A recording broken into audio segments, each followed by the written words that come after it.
And we're live here with Litvak Leadership Live with my special guest today, Carlo Stallings. He holds two different roles. He is the Director of Operations at Actors Theater of Louisville, and he is also the current president of the Greater Louisville chapter of IFMA.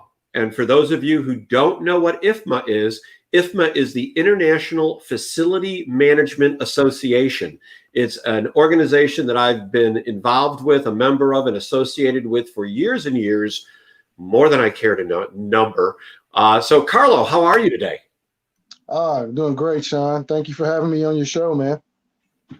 I appreciate your willingness to come on and say hello to everyone and talk about this rather unique time in the facilities world. So, I know you're a Louisville native, right?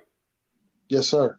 So have you ever seen anything like we've experienced this year? I mean, this year in Louisville, I know that there's been, there was a horrific snowstorm at one point. I remember back in the 90s when I first moved here and it shut the city down, and I guess there was a flood, but I think that's before either of us were born. Have you ever seen anything like this that it can be compared to that has really affected the community? Not in my lifetime. I haven't seen anything this magnitude. In a combination of things, obviously with COVID and the protests, I think the combination of those two things have been detrimental to the Louisville economy and the downtown in general. I would say I've been working downtown now 20 years. I guess we've seen maybe 10 years ago, prior to the downtown Louisville economy growing and changing. Yeah, it was a ghost town 10 years ago, and now it's just ironic. It's kind of amazing how in less than a year, the downtown is looking similar to those times 10 years ago. Oh yeah, I mean, I moved here back in, I have to think, 1992, and there were no restaurants downtown really to speak of. There were, I mean, Vincenzo's has always been there. Don't want to slam Vincenzo's because I love Vincenzo's, but there was no entertainment district or anything. And Louisville really been on the move all this time, and then COVID hit. So, I know that COVID hit before Actors Theater started their 2020 season. Because you and I had been, just talking about different things in the business world. What was the decision process that you all went through, and where do you see Actors Theater going next year? Well, that's a really good question, Sean. I guess we basically made a lot of decisions for our organization based on the data. As we all know, with COVID-19, everything is continuously changing daily. So for us, obviously we're entertainment. A portion of our business is live entertainment. I think that industry is probably one of the industries that's been hit the hardest out of all the industries that have been affected nationally. So for us, we just had to kind of like weigh the economies of scale. For us to produce shows in a theater that is not of capacity doesn't make any sense. Not to mention the safety effects, the safety issues that may take place if someone contracts COVID-19. So we just compiled all that data, and it just made, and not to mention the unions for a lot of the actors are not allowing the actors to perform live performances. So with those three combinations of things, it was elementary that we weren't going to be able to do shows live. So the actors that come and perform at Actors Theater, are they all local actors, or do they come from other parts of the country too? Yeah, it's a combination. We use some local and some actors from other portions of the country as well. So yeah, we use a combination. So it probably, even if you guys would have figured out some way to, I don't know, put up a plexiglass screen and have everyone wear masks, people wouldn't necessarily have wanted to travel interstate, earlier during the COVID. No doubt. I mean, the entertainment and the entertainment business, as far as plays and live performances from our realm, is totally different. Obviously, you can't really social distance when you're doing a play because you're You're all over the stage, you're in each other's face. So you just weighing in all those factors. It just didn't make, from an economy to scale standpoint, it just didn't make logical sense for us to do that this year. So we're looking more 21, hopefully, once everything, we get a little bit more data, we make some, and do some planning, and hopefully we can pull it off in the coming future. So, talking about the coming future, I know at one point, because you and I are in the same organization, IFMA, there had been conversations that I think the executive director of IFMA, Robin, had talked about, that she's involved with some groups. And I guess there's been conversations between the various entertainment groups, Actors Theater, the Center for the Arts, about somehow coming together to leverage resources. What kind of things that you can share with us are going on behind the scenes? Well, I think what you're referring to is the ACA.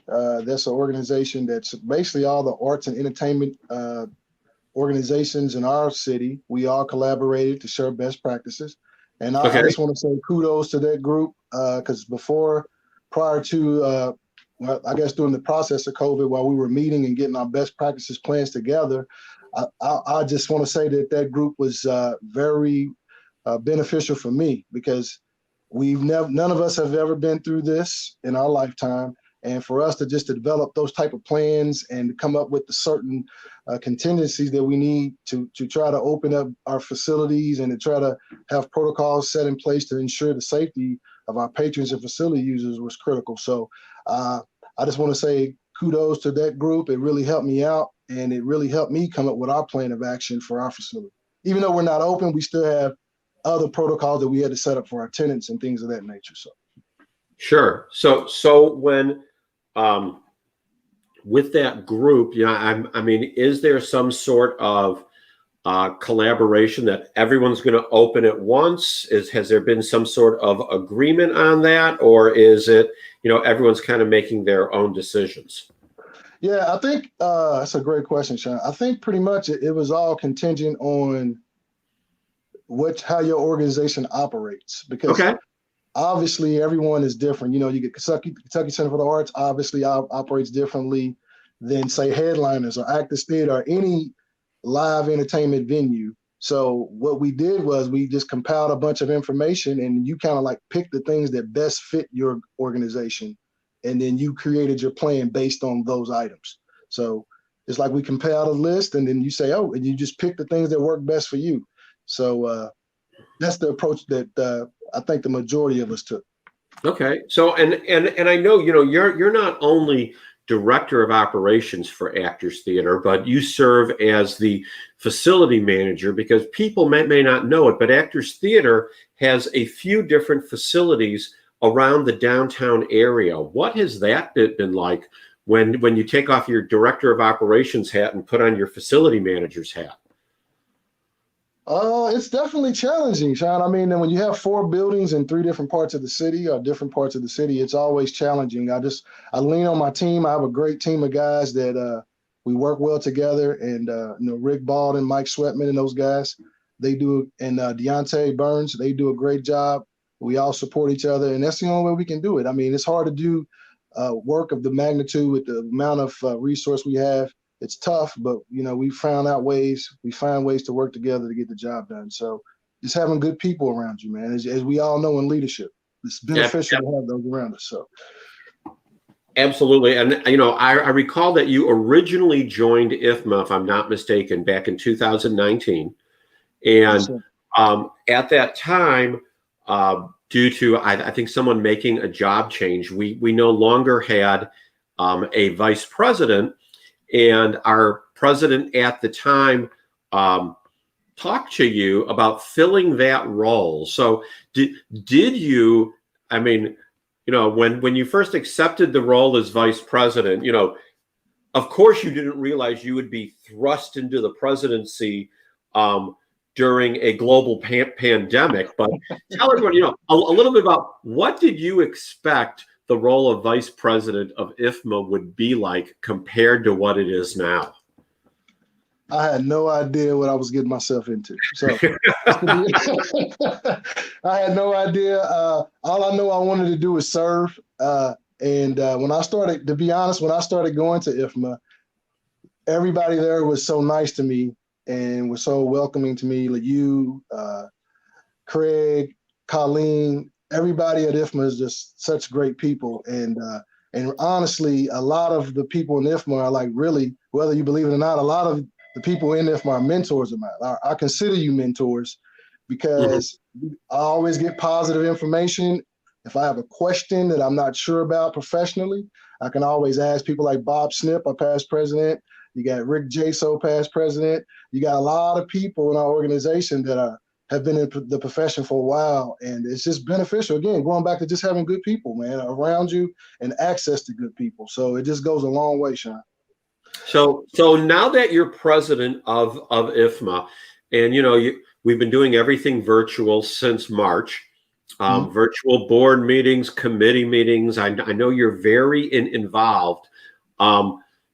What is the pulse of the facility managers throughout the greater Louisville area? What are people saying about re-entry plans and how they plan to keep their teams and occupants and coworkers safe?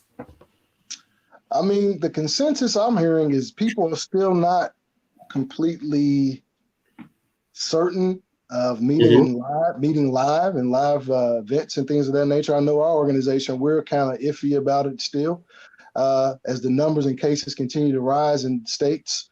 So I think everybody's just using precaution as much as possible, and just trying to make sure, despite wanting to meet, and all of us are obviously tired of social distancing and Zoom. I know a lot of people saying they're Zoomed out, but unfortunately, we have to, you have to do what you have to do to make sure everybody's safe. And in due time, this will pass, hopefully soon, and then we can get back to normal business. So to answer your questions, I think everybody's being selective and is using best practices as they see fit. Yeah, I know there's been talk, and there was even a poll done on one of our IFMA Zoom meetings as to whether people were ready to meet in person again. And I want to say, if memory serves correct, about 2/3 of the people were like, yes, with proper procedures in place, we're ready to meet again. I'm thinking bonfire in the woods so we can all stand apart yet stay warm and have conversation. I mean, what do you think the next IFMA meeting in person, what has the board talked about? And that you said, yeah, that's a good idea, looks like when we get together? Because we got to get together at some point. Yeah, we're going to have to do something. I think we're all talking about possible like joint meetings or meetings that are like a portion meeting live and maybe streaming a portion of it, hybrid type meetings. Obviously meetings with extreme safety protocols and different measures that are in place to obviously that meet the CDC guidelines. So I'm envisioning something to that effect once we come up with what exactly we're going to do. I know other chapters, such as in the Indiana chapter, they're already meeting live, and I think they're doing golf scrambles and things of that nature. Yeah, so, this week they're having a golf scramble, actually. Yeah, exactly. So, and I think they invited me. So I may try to see how they navigate that. But, to answer your question, Sean, I think it's going to be a combination of possibly live hybrid meetings, extreme protocols to ensure safety, and trying to gain confidence that it's okay to meet in person at some point.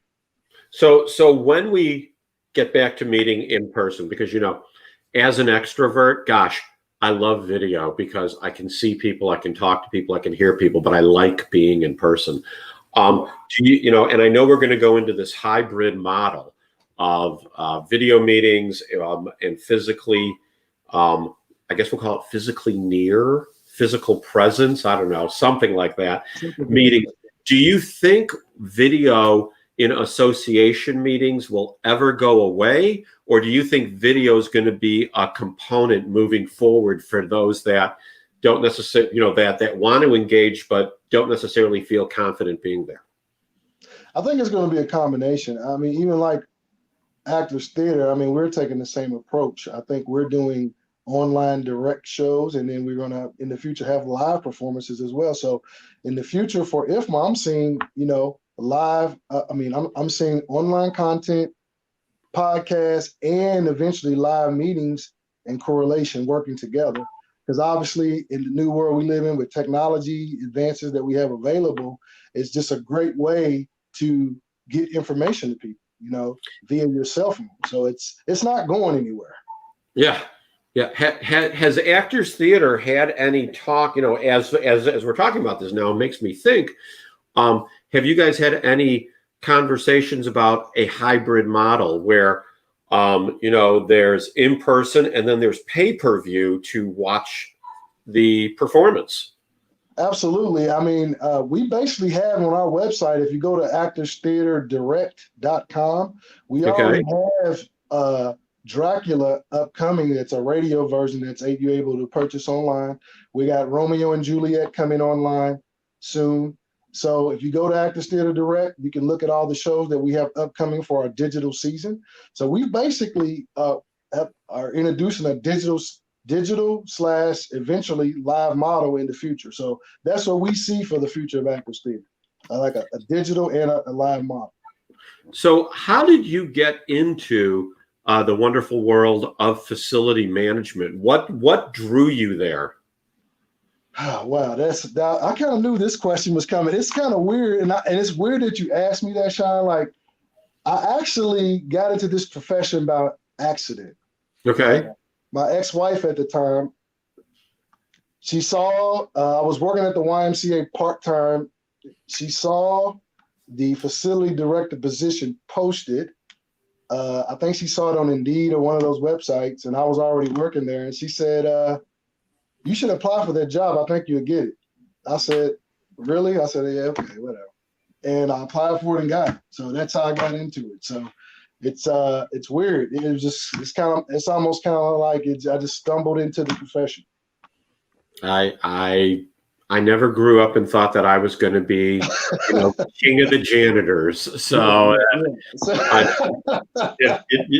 I understand the concept of falling into a profession. There's no doubt about it. So, let's talk a little bit also about, what is it like? Because you have young kids at home. I've passed that phase. So what's it like being, having the demanding role you have at Actors Theater, being the face of the greater chapter of Louisville IFMA, and having kids at home that, are doing distance learning and looking at you going, hey, Dad, what's going on here? Tell us a little bit about that. Well, I haven't got to the distance learning part because my daughter's only 2. Oh, okay. Yeah, and I only have one. That's my first one. All right.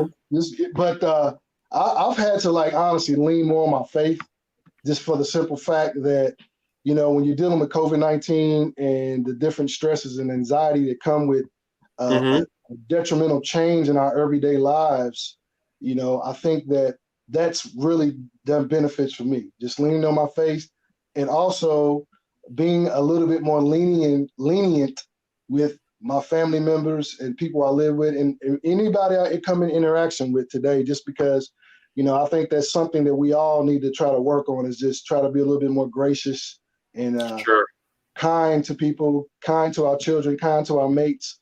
And because for me, it just helps out tremendously, just with stress levels and being able to accomplish my daily tasks in my day-to-day life. So that's how I tend to just lean on my faith. And so since you brought up faith, I mean, I'm a faith man too. What do you do to lean on your faith? Like my standard day is, I wake up in the morning, I pray for a period of time, and then I either go to the gym or take the dog for a walk to get myself going. What is your everyday thing to lean into your faith for strength?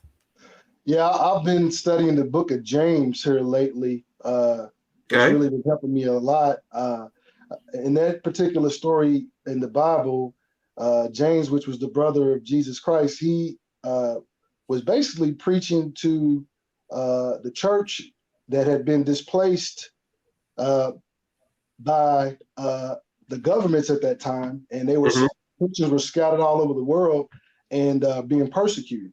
So that particular story reminds me of kind of what we're going through now, and I've just been using some of those things in that particular book to help me through my day to day. So much like you, Sean, prayer, Bible study, and not only that, but just my daily interaction with people. I'm trying to get better at being more gracious and Yeah. kind and giving to others because I think it's therapy for anxiety. So Yeah, I am when it comes to graciousness, I am glad that I am forgiven because sometimes I can be.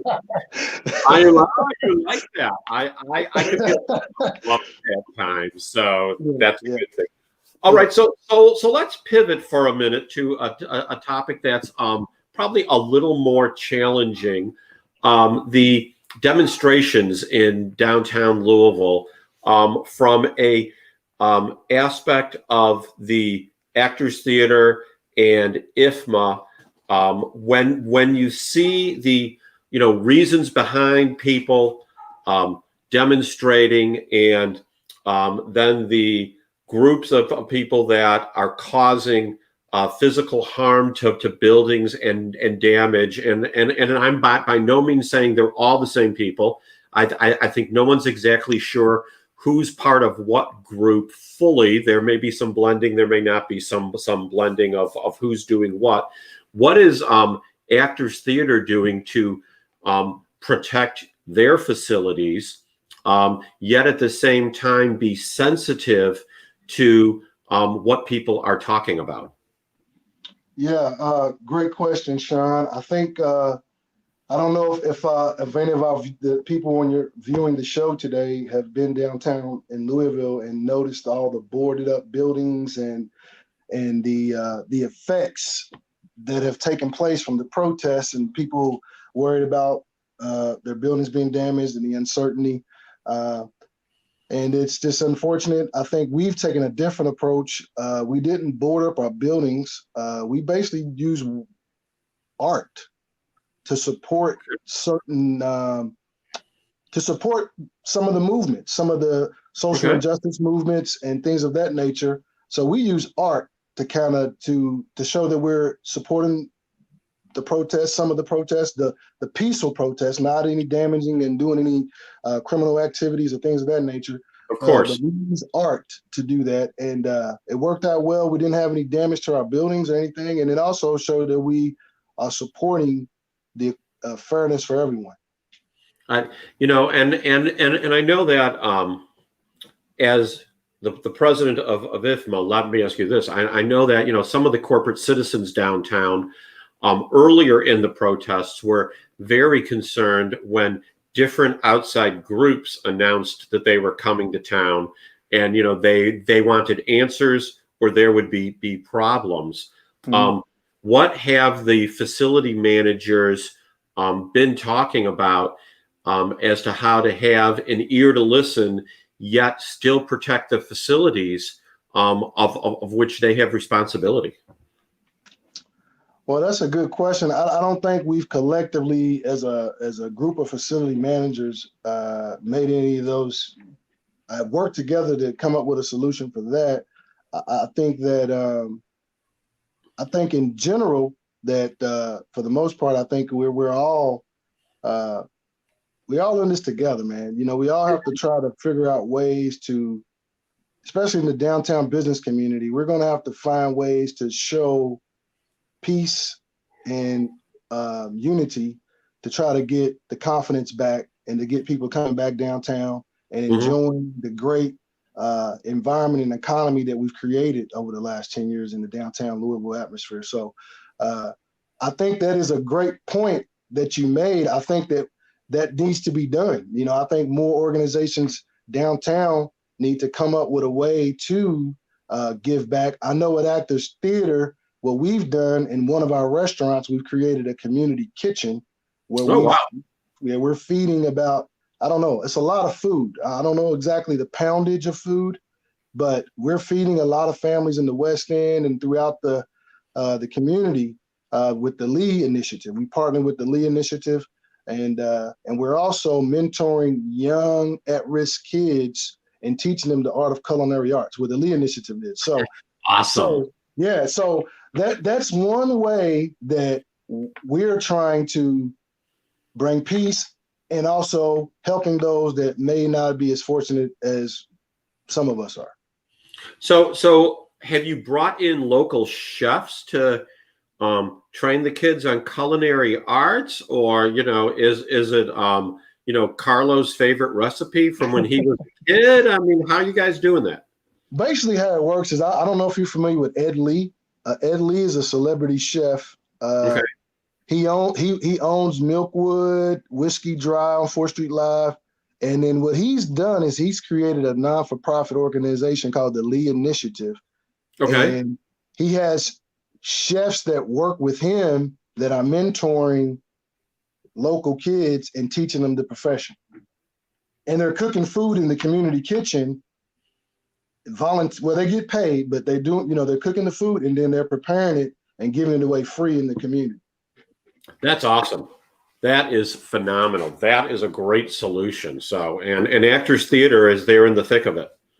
Yeah, I mean, we're basically, we provided the space for them to do that. So we work with them and collaborated with them to make sure, because we already had the restaurant there, the equipment, all that was already there. It was his restaurant. We just kind of like continued to work with him, let him do his thing there, and to support him giving back and caring for people that are not as fortunate during the pandemic. That is phenomenal. So you're going to be one of the featured speakers next week. Louisville IFMA, Greater Chapter of Louisville IFMA, is presenting, and I'm turning my head because I'm reading people. Pivoting, protecting, and pioneering how facility managers are adapting to the almost daily changing environment. With pivoting, we've got Scott Shoemaker from the Louisville Slugger Field speaking.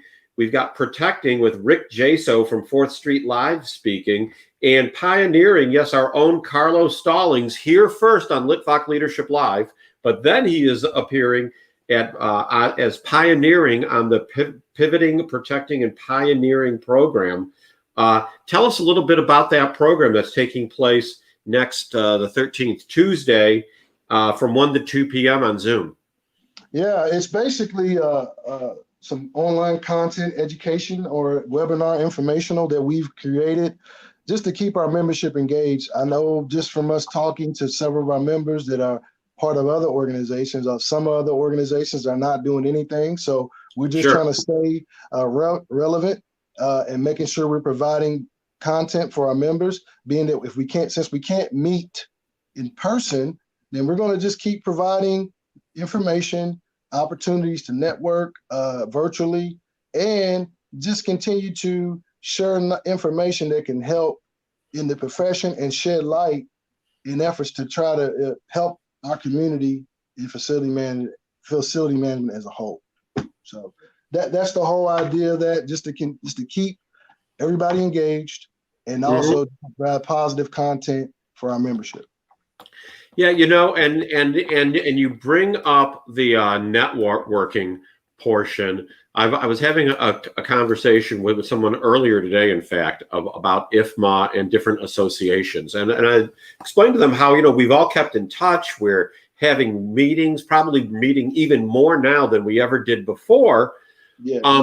But there's really no networking taking place. There's no real one-on-one conversations in front of each other like there used to be. I know that there's like some video conferences. A friend of mine, Brian Monahan, is in that industry where there's video conferences where there's supposedly breakout rooms. I'll have to have Brian on again to talk about that sometime.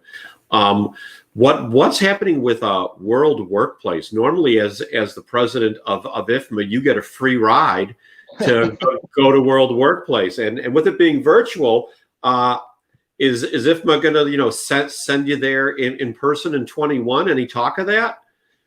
I haven't brought that up, Sean, yet. I would think that, we should have that conversation, in the near future. Like you said, so. Yeah. So yeah, I think we'll have that conversation. Unfortunately, it's a virtual world workplace this year, which still with the quality of work IFMA puts on. I think every IFMA event I've been to has been always quality material.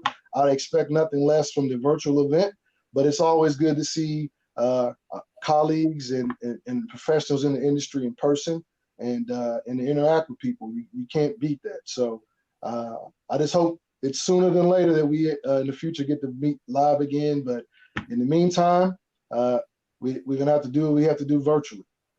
Cool. So we've reached almost 29 minutes. Shockingly, it's gone that fast. Yeah. What thoughts in the final 2 minutes do you want to leave everyone with? So when they walk away from this, they go, boy, that Carlo, this is what I got from him about leadership and what he does. First of all, I would like to leave people with this. As we all go through this pandemic, first of all, I want to say, I want to send safety and prayers to everyone's family and ensuring that, we all stay safe, our family stay safe. And also too, as we all go through all these things that we're going to go through that we don't know, is so uncertain. I would say that we continue to cut each other a little slack, be a little bit more gracious to one another, try to help someone else out that's less fortunate than you. If you're able to do it in your industry or in your business or in your community, I would support that as well. And then from a leadership standpoint, I think as business leaders in our community, I think it's probably one of our duties. I think as leadership, as leaders and professionals, it's our duty to try to help people and to try to get the best for everyone if we, in any way we can. So that's great. That's great. Thank you so much for being on today. I really appreciate it. I hope you had as much fun as I did.